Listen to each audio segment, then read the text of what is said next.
ओम श्री परमात्मने नमः। आके श्री गीता ध्यानम। ओम पार्थाय प्रतिबोधितां भगवता नारायणेन स्वयं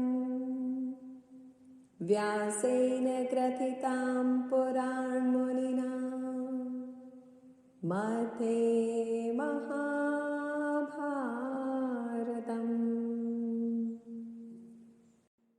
अद्वैतामृतवर्षिणीं भगवती अष्टाध्यायिनीमम्बः त्वामनुसन्दधामि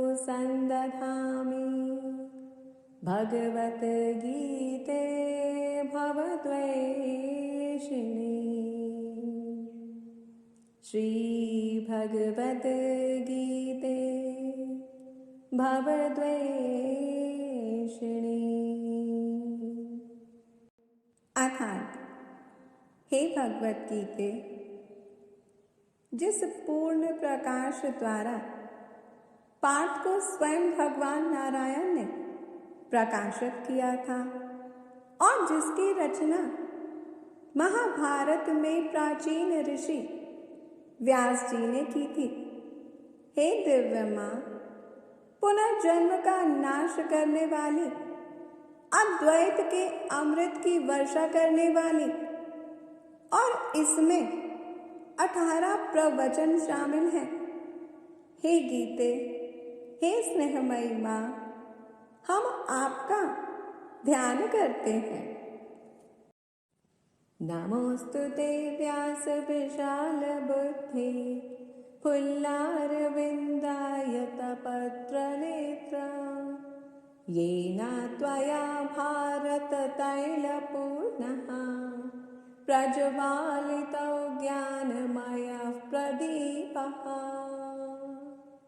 अर्थात, हे व्यास जी, व्यापक बुद्धि वाले और पूर्ण विकसित कमल की पंखुड़ियों के समान नेत्रों वाले, जिनके द्वारा महाभारत के तेल से भरा हुआ ज्ञान का दीपक जलाया गया है, आपको नमस्कार है।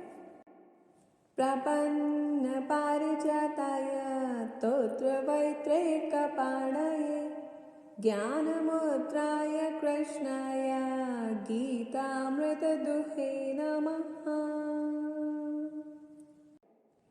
अर्थात, श्री कृष्ण जो पारिजात के वृक्ष की तरह हैं, अर्थात जो सभी की मनोकामनाएं पूरी करते हैं, गायों को चराने के लिए जो हाथ में डंडा लिए रहते हैं, जिनके हाथों में ज्ञान की मुद्रा अंकित है, गीता अमृत का पान कराने वाले उन श्री कृष्ण को हम प्रणाम करते हैं।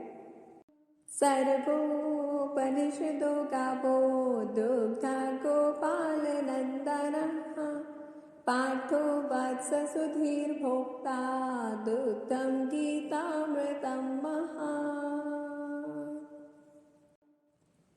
अर्थात, सभी उपनिषद गाय के समान है और श्री कृष्ण उनके गवाले, अर्जुन उन गायों का बछड़ा है और सभी बुद्धिमान शुद्ध चित्त वाले व्यक्ति इस महान गीता अमृत का दुग्ध पान करते हैं। वसुदैवसुतं देवं कंसचाणूरमर्दनं देवकी परमानन्दं कृष्णं वन्दे जगद्गुरुम्। अर्थात, श्री कृष्ण जो देव वसुदेव के पुत्र हैं, कंस और चाणूर के जो मर्दनकारी, माँ देवकी को परम सुख देने वाले, समस्त जगत के गुरु श्री कृष्ण की हम वंदना करते हैं। भीष्म द्रोण तटा जयद्र जला गान्धा नीलोत्पला शल्यग्राहवती कृपेण वहनी कर्णेन वेलाकुला अश्वत्थामा विकर्ण घोर मकरा दुर्योधनावर्तिनी सोत्तीर्णा खलु पाण्डवहे रणनदी कैवर्तकः केशवः कैवर्तकः केशवः। अर्थात जिस नैया के खेवनहार स्वयं केशव थे, उसमें बैठकर ही पांडवों ने महाभारत की रण नदी युद्ध को पार कर दिया। इस रण नदी के भीष्म और द्रोण तट तथा किनारे थे। गांधार नरेश शकुनी इसमें खिले नीले कमल के समान थे। जयद्रथ इसके जल के समान था।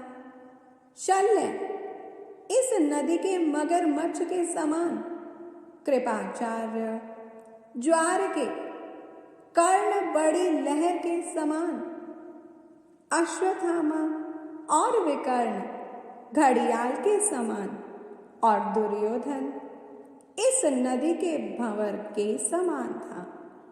पाराशर्य वचः सरोजम अमलम गीतार्थ गंधोत्कटम नानाख्यानक केसरम हरिकथा संबोधनाबोधितम लोके सज्जन षट्पदैर्हरः पिपीयमातं मुदा भूयात् भारत पंकजं कलिमला प्रध्वंसी न श्रेयसे प्रध्वंसी न श्रेयसे। अर्थात पराशर के पुत्र वेद व्यास की वाणी से जन्मा यह महाभारत रूपी कमल, जिसमें गीता की मधुर गंध है, इसके हरि कथा रूपी केसरों पर सज्जन पुरुष मधुमक्खियों की तरह बैठे रहते हैं, जो कलयुग के दुष्प्रभावों को हरने वाला है। यह महाभारत रूपी कमल हमारे लिए शुभ हो। मूकं करोति वाचालं पंगुलंघ्यते गिरिं यत्कृपातमहं वन्दे परमानन्दमाधवम्। अर्थात जिनकी कृपा से मूर्ख व्यक्ति सुवक्ता हो जाता है और अपंग अर्थात विकलांग पहाड़ों को पार कर जाता है, जो इस जगत में परम आनंद है, उन माधव की हम वंदना करते हैं। यं ब्रह्म वरुणेन्द्र रुद्रमरुतः स्तुन्वन्ति दिव्यः सत्वः वैदे साङ्गपद्क्रमोपनिषदः गायन्ति यं सामगः ध्यानावस्थिततद्गतेन मनसा पश्यन्ति यं योगिनो यस्यान्तं न विदुः सुरासुरगणाः देवाय तस्मै नमः देवाय तस्मै नमः। अर्थात ब्रह्मा, वरुण, इंद्र, रुद्र और मरुत जिनकी स्तुति करते हैं, जिनके लिए सामवेद के गायक वेद वेदांग और उपनिषद गाते हैं, कृष्ण में लीन योगी जिन्हें अपने मन में देखते हैं, जिनका अंत देवों और असुरों को भी ज्ञात नहीं है, उन श्री कृष्ण की हम वंदना करते हैं। सर्वधर्मान् परित्यज्य मामेकं शरणं व्रज अहं त्वा सर्वपापेभ्यः मोक्षयिष्यामि मा शुचः।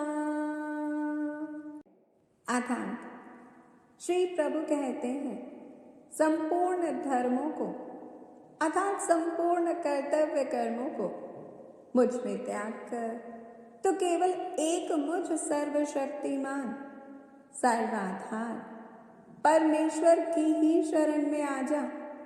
मैं तुझे संपूर्ण पापों से मुक्त कर दूंगा, तू शोक मत कर। इति श्री गीता ध्यानम संपूर्णम। ओम तत्सत। ओम।